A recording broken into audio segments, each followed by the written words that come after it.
Paciente cancro balung la consumo ai moruk, basic fulang sanulona tambah ai moruk la iha.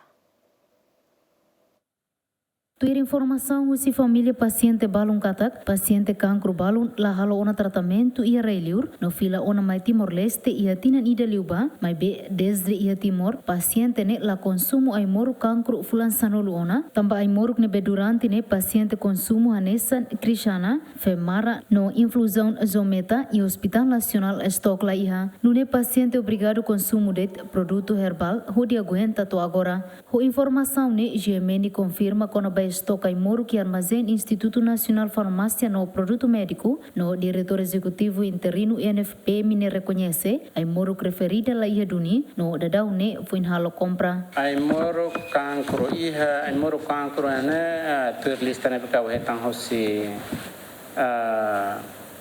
partner armazém nian, ia ai tembro que agora dok estoque ela.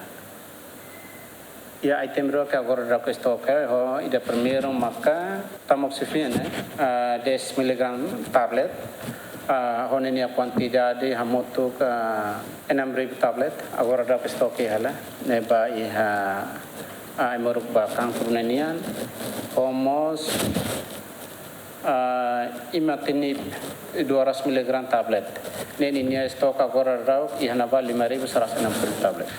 Significa ele nebe ser latauné, significa stock out, mas am seta consideração para verificar se processo compras tuirma. Parte compra submete na iha projeto 58 na projeto né, nebe que estabelece na contrato. Nebe te hende vai hira quando mai a me informa queda. Ba ida nebe que antes se submete ne pedido mai como stock out, então a me se informa queda para tu bele halo distribuição.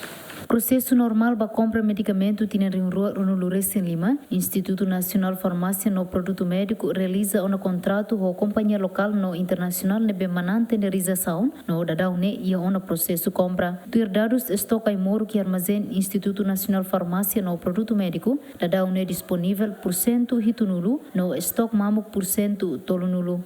Santina de Jesus, Antoninhos Malai, GMN.